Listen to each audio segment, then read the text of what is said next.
उसके बाद एक नेक्स्ट जो आता है थर्ड टाइप, वो होता है तुम्हारा पेट्रिफिकेशन।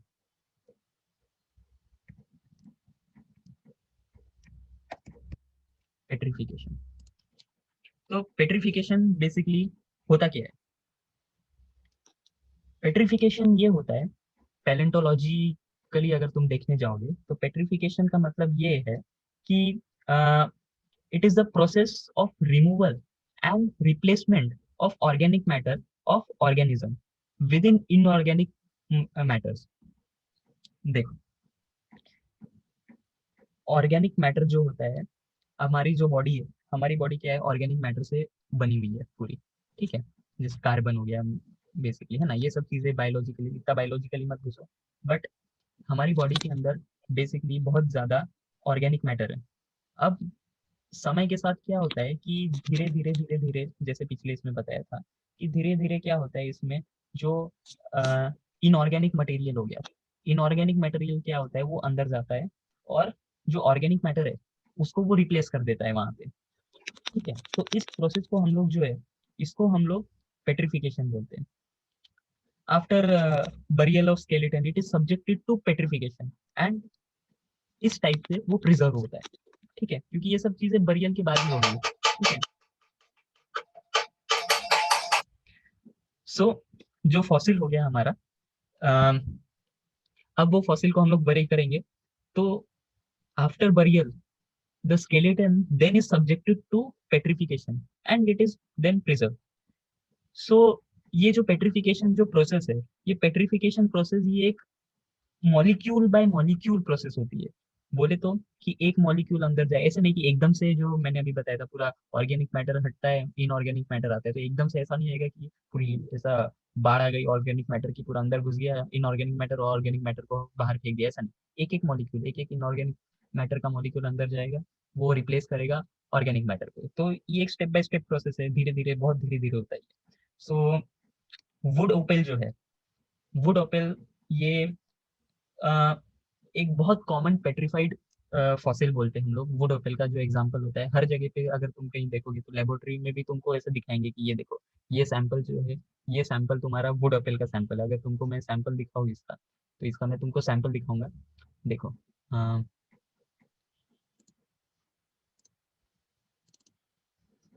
हम्म, wood- अरे,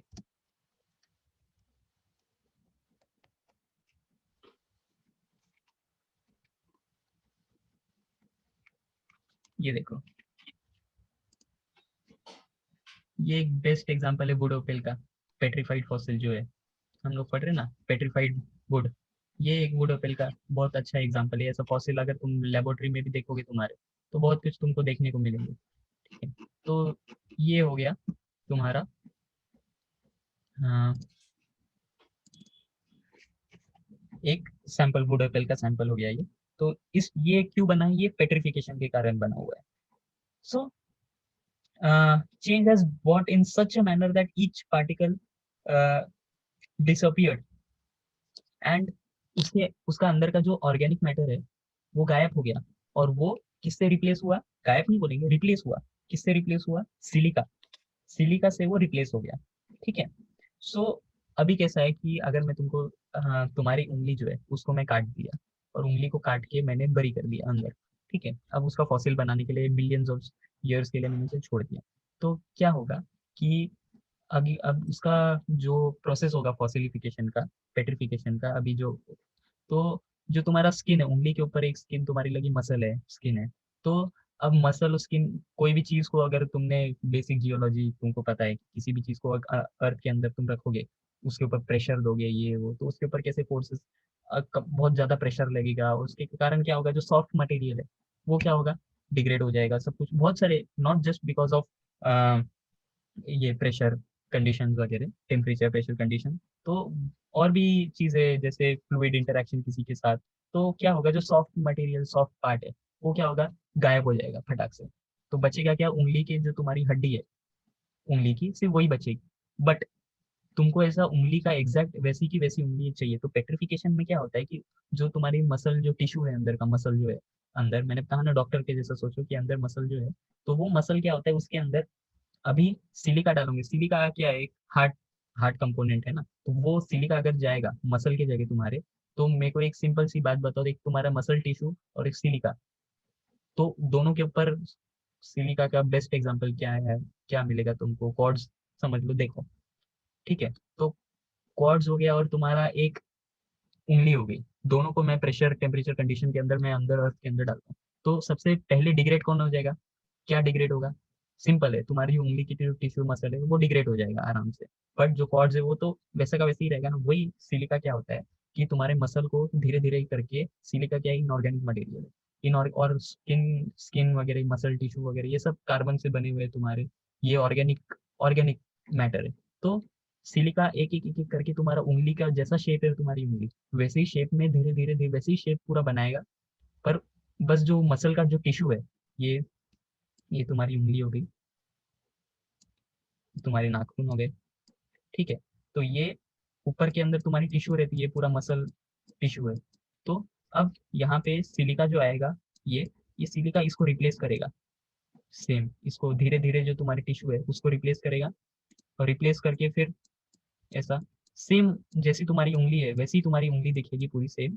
बट जो स्किन हो गया, स्किन की जगह अब क्या आ गया तुम्हारा, ये सिलिका, ठीक है। तो इस टाइप को, इस चीज को हम लोग बोलते हैं पेट्रिफिकेशन। ओके, सो अब जो हो गया, अब मैंने तो सिर्फ सिलिका के बारे में बताया, जरूरी नहीं है कि सिर्फ सिलिका रहेगा, सिलिका की जगह हो सकता है तुम्हारा लाइम आ जाए, कार्बोनेट लाइम, है ना। कैल्साइड भी कभी कभी रिप्लेस कर देता है, अगर तुम बेस्ट एग्जांपल देखोगे इसका, तो स्पॉन्जेस जो रहते हैं, स्पॉन्जेस एक ऑर्गेनिज्म है जो पानी के अंदर बेसिकली रहता है, तो मराइन ऑर्गेनिज्म है वो। सो उसके अंदर क्या होता है, उसका जब अगर पेट्रिफिकेशन होगा तो उस प्रोसेस में बेसिकली क्या मिला है हमको कि कैल्साइट जो है वो सिलिका को रिप्लेस करता है वहाँ के। और अगर तुम देखोगे तो अ, दूसरा मटेरियल जो हो गया वो पायराइट, पायराइट पता है ना, FeS2। तो पायराइट भी बहुत इसमें हार्ड पार्ट को रिप्लेस करता है बहुत सारे फॉसिल में। एग्जाम्पल अगर तुम देखना चाहोगे तो ब्रैकियोपोड्स, मोलस्क, ये सब ऑर्गेनिजम्स है जो पायराइट पायरिटाइज हो गए हैं, किसके कारण, पेट्रिफिकेशन के कारण उसके अंदर पायराइट गया है। और भी क्या क्या मटेरियल जाते हैं, कभी ऑक्साइड्स हो गया आयरन के, वो चले जाते हैं, है ना। जैसे एग्जांपल दूंगा मैं ऑक्साइड्स का, तो तुम्हारा लिमोनाइट हो गया, और कोई कोई फॉसिल में हेमाटाइट घुस जाता है, हेमाटाइट पता है ना, Fe O3, Fe2O3, वो, तो ये सब चीजें कभी कभी चले जाती है।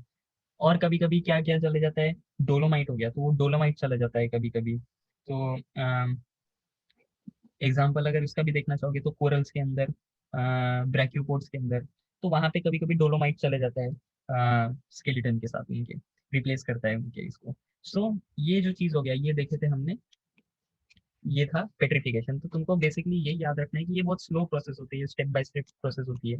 तो पेट्रिफाइड वुड इसका बहुत अच्छा एग्जांपल है। नेक्स्ट अगर तुम देखोगे लास्ट फोर्थ, तो वो होगा तुम्हारा, क्या होगा, कार्बोनाइजेशन, कार्बोनाइजेशन, कार्बोनाइजेशन। अब कार्बोनाइजेशन का मतलब क्या, कार्बन नाम में ही लिखा हुआ है, कार्बन। सो कार्बन क्या है, मैंने अभी बताया था, मोस्ट इंपॉर्टेंट जो है किसी भी प्लांट या एनिमल हो गया, तो उसके अंदर बॉडी बेसिकली किसकी बनी हुई है, कार्बन की ही बनी होती है, organic. So carbonisation is responsible for the formation of carbonised fossil, ठीक है, कार्बोनाइज्ड फॉसिल बनाता है ये। हाँ, तो in this process incomplete deposition of organic matter, reducing it to carbon और थिन फिल्म ऑफ कार्बन, बोले तो यूजुअली क्या होता है कि जो प्लांट्स है, these are preserved by this mode. अब कार्बनाइजेशन के अंदर जो कोल जो तुमको मिलता है, कोल कोल बेसिकली क्या है, कोल किसका बनता है, कोल जो बनता है तुम्हारा, कोल बनता है प्लांट्स के कारण, ठीक है, प्लांट्स रिमेन के कारण जो बरी हो जाते, उसके कारण तुमको कोल मिलेगा।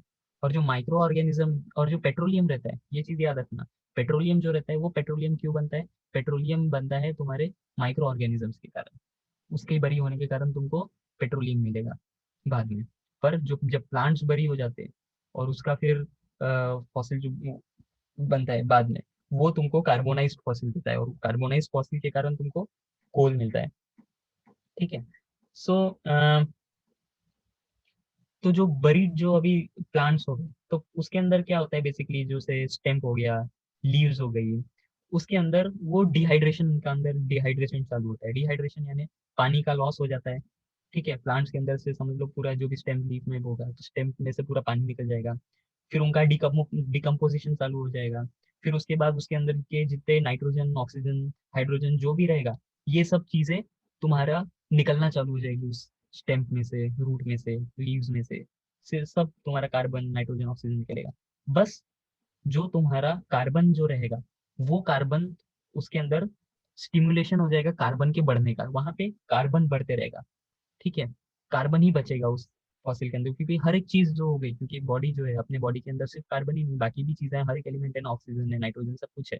पर पर क्या होता है, बाकी जितने भी अनवांटेड एलिमेंट्स है वो सब निकल जाते हैं, सिर्फ उसके अंदर कार्बन बचता है। ठीक है। सो एनिमल्स जैसे, अगर एनिमल्स का एग्जांपल दूं तो वो होगा तुम्हारा ग्रेप्टिलॉइड्स।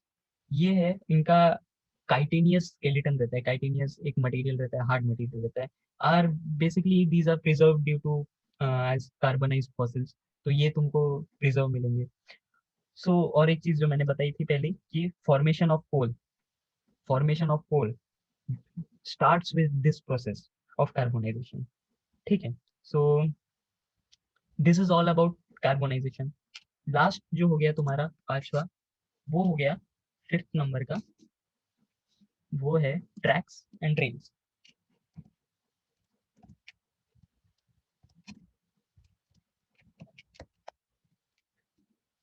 ट्रैक्स एंड ट्रेल्स, ये जो हो गया इसको बेसिकली हम लोग फॉसिल नहीं बोलते हैं। देखो अभी क्या होता है कि वर्टिब्रेट जो हो गया और इनवर्टिब्रेट्स हो गए। वर्टिब्रेट्स इनवर्टिब्रेट्स का मतलब तो जितने बायोलॉजी वाले उनको पता ही होगा कि जिसके अंदर वर्टिब्रा मिलता था तुम्हारा, वो तुम्हारे वर्टिब्रेट्स होते थे। जो इनवर्टिब्रेट्स होते थे उनके अंदर वर्टिब्रा एब्सेंट होता था। तो इन लोग जब भी मूवमेंट करते थे, कि जब भी कुछ इनका मूवमेंट होता था, लाइक यहाँ पे समझो ये एक वर्टिब्रा है, ये यहाँ से सामने बढ़ रहा है, आगे जा रहा है, तो ये जमीन है। तो ये जैसे जैसे आगे बढ़ेगा, यहाँ पे बढ़ेगा, तो ये घिस घिस के ऐसे जमीन पे घिस घिस के जैसे सांप चलता है, तो ऐसे घिस घिस के इन लोग थोड़ा आगे बढ़ेंगे, आगे बढ़ेंगे। तो जैसे जैसे ये आगे बढ़ रहे, जैसे आगे बढ़े, ये ये वर्टिब्रा, ये जैसा आगे बढ़ा यहाँ पे, तो यहाँ पे एक ऐसे डिप्रेशन जैसे बना दिया इसने। फिर वो आगे बढ़ा, फिर वो थोड़ा सा डिप्रेशन जैसे जैसे जैसे जैसे बढ़ते बढ़ते गया, एक अपने पीछे इसने निशान छोड़ते गया, है ना। या कोई कोई अगर जो रेंगने वाले होंगे सिर्फ, तो वो क्या करेंगे, जैसे जैसे आगे आगे बढ़ेंगे तो वो एक ऐसा जमीन में ऐसे बरो बनाते हुए जाएंगे। बरो बोले तो ये देखो डायग्राम में तुम देखो कि यहाँ पे कोई वर्टिब्रेट चल रहा है, तो यहाँ पे ऐसा बरो बन जाएगा तुम्हारा। समझ लो यहाँ इस पॉइंट से वो मूव करना चालू किया, यहाँ पे मूव करते करते करते यहाँ पे आ गया, तो इस पॉइंट पे आते आते इसने एक ऐसे बरो जैसा बना दिया, एक डिप्रेशन जैसा यहाँ पे, ये डिप्रेशन बना दिया, ये ये ये। ठीक है। तो ये चीज जो होती थी, ये बनाती थी तुम्हारे ट्रैक्स एंड ट्रेल्स, इसको बोलते थे हम लोग। ठीक है। और ये बेसिकली हमको कहाँ मिलेंगे, अर्थ के सरफेस पे ही मिलेंगे, या तो सी के जो बॉटम है, सी का जो बॉटम होता है उसके ऊपर मिलेंगे, क्योंकि वहां पे भी ऑर्गेनिजम्स चलते थे, और अर्थ के सरफेस के ऊपर भी ऑर्गेनिज्म चलते थे। सो ये एक टाइप हो गया तुम्हारा ट्रैक्स एंड ट्रेल्स का। तो क्या होता है, ट्रैक्स बेसिकली क्या है, एक फुटप्रिंट है एनिमल्स के। जब वो चलते थे, तो वो चलते थे, तो वो एक सीरीज ऑफ ऐसा फुटप्रिंट्स बनाते थे। और वो फुटप्रिंट्स अलग अलग शेप के भी होते थे, अलग अलग साइज के भी होते थे। हाँ, डिपेंडिंग उनके बॉडी का टाइप, जैसे कोई बड़ा ऑर्गेनिज्म रहेगा तो उसका बॉडी का जो वो बनाते हुए जाएंगे शेप, और जो भी बनाते हुए जाएंगे वो अलग रहेगा एज कम्पेयर टू एक छोटा सा पतला सा ऑर्गेनिज्म रहेगा, तो वो एक छोटा अलग सा बनाएगा।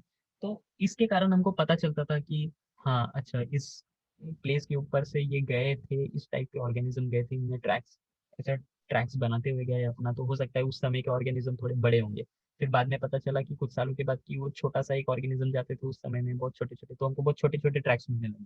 तो हमको पता चला कि ठीक है, इस समय के जो ऑर्गेनिज्म जो मिले थे वो काफी छोटे हुआ करते थे। तो इस तरीके से हम लोग ट्रैक्स एंड ट्रेल्स से हम लोग बहुत कुछ चीजें पता कर सकते हैं। अगर हम देखेंगे मोलस्क जो मैंने बताया था, तो मोलस्क क्या होता है बेसिकली, वो ट्रैक्स बनाता है, वो ट्रैक्स बनाता है। और अपने जो वॉर्म्स हो गए अलग अलग, जैसे अर्थ वॉर्म टाइप्स हो गए ना, इन लोग क्या करते हैं, इन लोग बरोज बनाते हैं। बरोज मैंने ऐसे कैनल जैसा अंदर में बरो, अगर समझता होगा तुमको कि अ, हम लोग जैसे छोटा सा एक होल सुरंग जैसा हो गया ना, उसको हम लोग बोलते हैं बरो, उस टाइप का इन लोग बनाते थे। और एक और चीज इसमें ट्रैक एंड ट्रेल्स में मैं ऐड करना चाहूंगा, वो होता है कि तुम्हारे कॉप्रोलाइट्स। कॉप्रोलाइट्स क्या है बेसिकली, ये जो फिश हो गया या अलग एनिमल्स हो गए, इनका जो एक्सक्रीटा होता है, पिलेट्स, है ना, फीकल मैटर्स, इसको हम लोग कॉप्रोलाइट्स बोलते हैं। ठीक है, अब ये इनका जो एक्सक्रीटरी जो मैटर जो होता है, जो भी इन लोग एक्सक्रीट करते हैं, वो भी सेव होता है फॉसिल के टाइप में। तो बेसिकली इसको हम लोग कॉप्रोलाइट्स बोलते हैं। अ, तो ये हो गया तुम्हारे अलग अलग टाइप के इसमें। अच्छा, एक और चीज इसके अंदर मैं ऐड करना चाहूंगा, वो तुम्हारा गैस्ट्रोलिथ। गैस्ट्रोलिथ्स क्या होता है बेसिकली, इसके अंदर ट्रैक्स ऑन ट्रेल्स में मैं ऐड करूंगा उसको। गैस्ट्रोलिथ्स बेसिकली क्या होते थे, जैसे कॉप्रोलाइट्स हो गया, गैस्ट्रोलिथ्स आर बॉडी कैविटी जो होता है ना, सब कोई कोई रेप्टाइल्स की जो बॉडी कैविटी होता है, अ, उसके अंदर बॉडी कैविटी के अंदर हमको कुछ ऐसे ग्राइंडर जैसा उनके पेट में कुछ मिलता था, ऐसे ग्राइंडर की शेप में कुछ मिलता था, तो उसको हम लोग गैस्ट्रोलिथ्स बोलते थे। उसका भी हमको फॉसिल मिले थे। और एक लायक टाइप एक होता है, वो हमने बोले थे कि सूडो फॉसिल। सूडो फॉसिल क्या होता है, सूडो फॉसिल ये हमको सूडो यानी फॉल्स नाम में पता चल रहा है। फॉसिल जो ये जो ट्रू फॉसिल है उसके जैसे हमको दिखते हैं, रिसेंबल करते हैं उनके जैसे, बट ये ट्रू फॉसिल नहीं होते। तो ये हो गया तुम्हारा सूडो फॉसिल्स। और सूडो फॉसिल्स हमको बेसिकली कहाँ पे मिलते हैं, सेडिमेंट्री रॉक्स हो गया, इनमें हमको बहुत सारे सूडो फॉसिल्स देखने को मिलते हैं। सो ये जो हमने बोला है अभी, ये हमारा प्रिजर्वेशन के अलग अलग टाइप्स जो हो गए फॉसिल के, तो इसको हम लोग इसमें अभी प्रिजर्व प्रिजर्व तो कर दिए। तो अब हम लोग देखेंगे कि ये जो फॉसिल हमने अभी तक देखा, तो इन फॉसिल का एप्लीकेशन क्या है, इन फॉसिल का काम क्या है, ये फॉसिल हम लोग क्यों देख रहे हैं, किस लिए हम लोग देख रहे हैं, तो क्यों ये फिर पैलेंटोलॉजी की स्टडी आई हमको, तो हम लोग ये सब चीजें देखेंगे हमारे नेक्स्ट वीडियो में। Thank you so much.